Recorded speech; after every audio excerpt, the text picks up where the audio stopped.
So today we're changing the air struts on this one is a 2008 LR3. Take the wheels off. Can do that at home on your driveway. Lift would be nice, but not really needed. What you do is just jack it up all the way, and then you just put support on where the suspension is not affected, so it sits on the frame. That's what we're doing now here.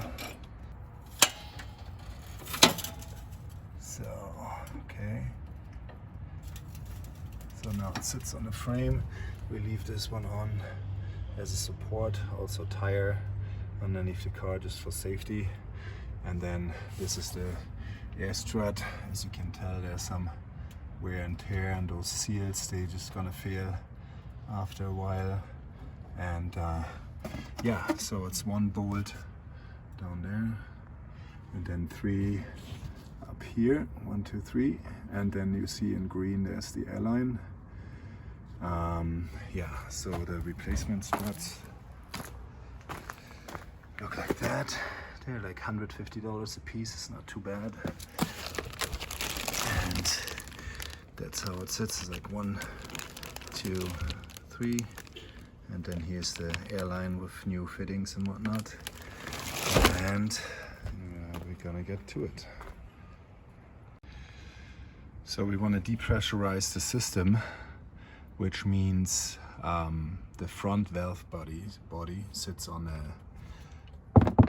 underneath here on the passenger side. So we have to remove all those plastic rivets and some Phillips screws to get to it, and then I tell you what to do next. So you have to remove some Phillips screws, and then here on the bottom is also Phillips or 8mm, and then you can put this cover away, and then here's the valve body for the front side, and so it sits just on 3 grommets, and you can just slide it out. And the one with the white tape on it, that's the supply line from the compressor. And this one here, it's going to the driver's side, and this one down here, the green one, goes to the passenger side. And then you need to loosen those 12mm, and when you hear hissing, then you just let it sit for a while. So the next big step is here, the 3 15mm. 2 are really accessible, and 1 is like all the way back here. So to remove that one, you go through the engine bay, and then there's on the right side and on the left side a heat shield. Here's it still in there. It's like 1 Phillips screw up here, and then they sit on like little slide clips, and those are just came right out here. So and I popped that out with like a little ply bar. So basically just go under the mount, and then just pop it right out. It's a little stubborn, but then you can see right down there, there it is. That's the other 15 nut. So the first 2 you just get out. You have not much room, but just with a 15, and then you just, it is workable. The first 2 are not too bad. So now the problem one is with the back side, so I'm gonna try it with extension and coming from the engine bay. Let's see how it works. Okay, yeah, so that worked. You just go all the way down here. Swivel head would have been nice, but I don't have one. But you can reach it from here. 2 extensions. Maybe the cover is here in the way, you can remove it if you want. But it's possible. So all 3 nuts are off. Going to the bottom. That is 21. 21, and on the other side is a 24. So, but it's with a breaker bar, not too hard to move.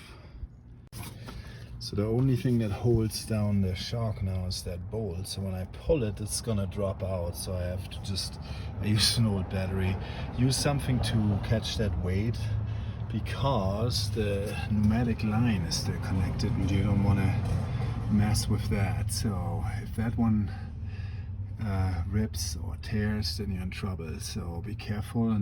So you drop it a little and then you turn it a little bit towards you, and then you can reach it. Right there's the contact. So, and then there's, with the new shocks comes all new fittings and stuff. So then we clean that all up and it's good to go again. So now you just wiggle it out. Here we go, old and new.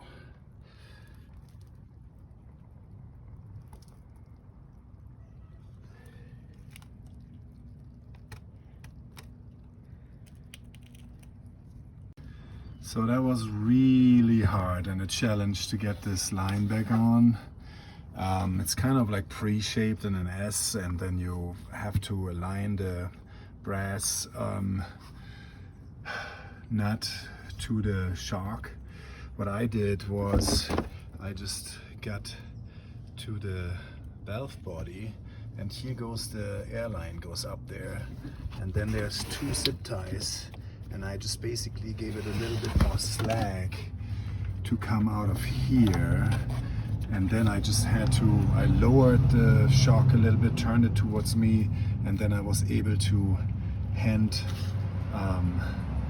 tie it, and then with a 12 millimeter. But whew, that was something. But the rest is pretty easy. So now tightening everything, and then this thing is done, this side.